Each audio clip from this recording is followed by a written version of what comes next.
What's up, everyone? Welcome back to the channel. It's your boy, Shane Rowe. Guys, come on in, like the video, hit the subscribe button, and let's get caffeinated, guys. If we're not anything, we're inconsistent. I'll tell you that.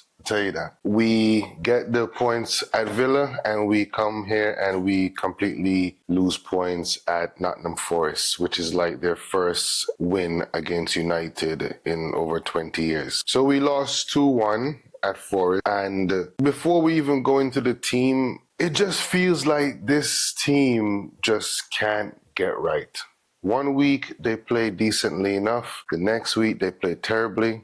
Then the next week, they play something that gives you a bit of encouragement, and then they just rinse and repeat this cycle of good, bad, and ugly performances.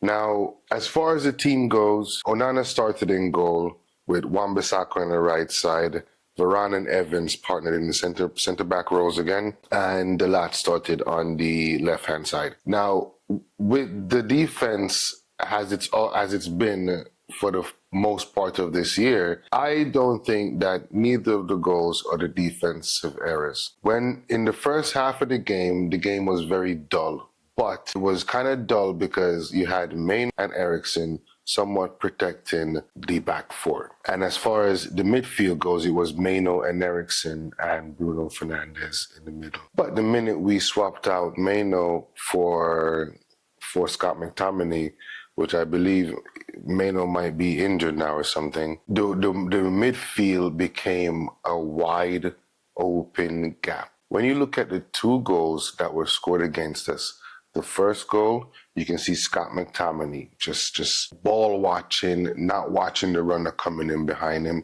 And again, for the second goal, the midfield is just gaping open and there is no one to protect the back four. The good news is the transfer window is basically open now, so we need some kind of reinforcements. I'm not even sure if Amrabat was available, why he hasn't been starting. There's rumors that the manager doesn't really favor him and he's gonna head back to Italy, so I don't know. The Ineos group just took over, so let's see if they're going to give us some kind of encouragement in the transfer window in the coming days. As far as the attacking lineup went, it was going on the left-hand side. Apparently, Højlund is ill. Hope he gets better soon. And Anthony played on the right-hand wing. And guys, I would think the verdict is out on Anthony. You give me your opinion, but at this point, he doesn't offer anything. Ironically enough, Ilanga for Nottingham Forest, who was just sold to them, I think, this past summer, was basically the man of the match. He caused us problems all game, and he is a right-hand winger. Now, with some slight encouragement, we did bring on Ahmad as well. So the manager did take off Anthony at halftime, and he brought on Ahmad. And Ahmad looked a much more lively figure. He looked much more unpredictable, and they look like a little bit more threatening going forward. So I would like to keep my eye on Ahmad. Hopefully he gets more starts on that right-hand side. But if I'm not mistaken, by all means, providing what we do in the transfer window, I think the manager is probably looking at the Garnacho, Højlund, Rashford lineup. But I still think that if we can get somebody on that right-hand side to at least support, because if Rashford can't play on the right-hand side or the left-hand side, there is no one coming in. Palestri has not taken his chances, if you ask me.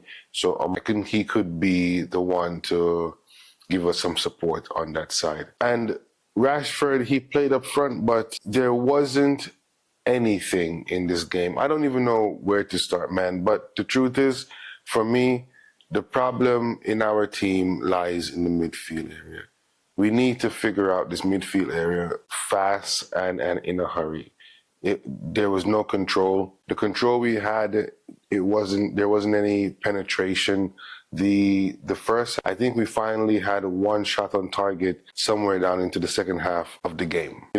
It's a bit disappointing because after you get the points from Villa, you come back and you play like this. Guys, you let me know what you think. I would assume you do agree with me. I mean, it's a bit disappointing, but again, there is the encouragement that the transfer window is open and we're probably going to be a bit active in the transfer window. The manager has already suggested that there's going to be a lot of activity.